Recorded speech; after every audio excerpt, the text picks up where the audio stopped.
Dag sê, en vandag se dagstukkie gesels ons oor die feit dat ons vreugde in Christus gewortel is en nie in ons omstandighede nie. Ons skrifgedeelte vir vandag kom uit Filippense 4 vers 4 wat soos volg lees: Verbly julle altyd in die Here, ek herhaal, verbly julle. Ons gebruik dikwels die woorde geluk en vreugde asof dit presies dieselfde ding beteken.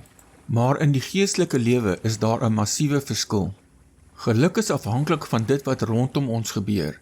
Dit is ten volle gekoppel aan gunstige omstandighede.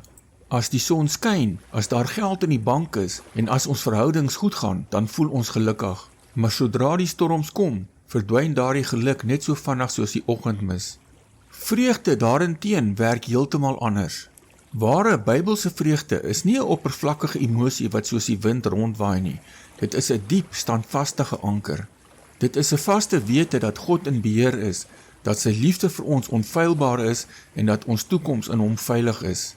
Wanneer die apostel Paulus in die boek Filippense vir die gemeente skryf om hulle in die Here te verbly, skryf hy dit nie terwyl hy op 'n gemaklike vakansie is nie. Hy skryf hierdie kragtige woorde vanuit 'n koue, donker tronksel.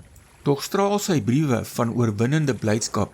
Hoe is dit enigsins moontlik? Paulus kon homself verbly omdat sy vreugde in Christus gewortel was en nie in sy omstandighede nie. Dit beteken natuurlik nie dat ons onrealisties moet wees of moet maak asof swaar kry ons nie raak nie. Om vreugde in Christus te kies beteken geensins dat ons met 'n kunsmatige glimlag moet rondloop terwyl ons harte breek nie. Selfs Jesus het gehuil in tye van diep hartseer. Maar om vreugde te kies beteken dat ons weier om die laaste woord in ons lewens aan ons omstandighede te gee.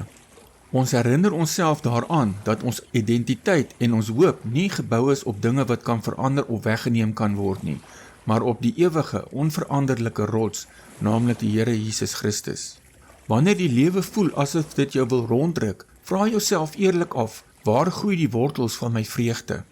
As dit vlak geplant is in die tydelike dinge van hierdie wêreld, sal dit in die eerste droogte verdor.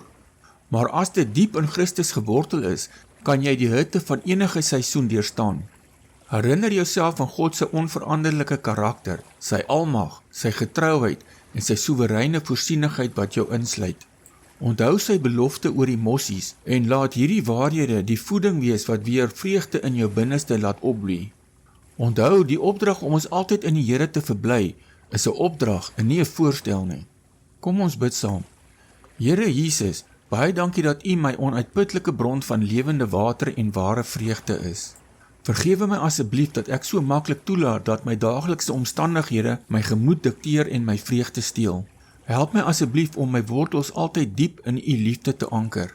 Leer my om U te prys in die goeie en in die slegte tye, sodat my lewe 'n helder getuienis kan wees van die onwankelbare hoop wat ek in U het. In U wonderlike naam bid ek dit. Amen.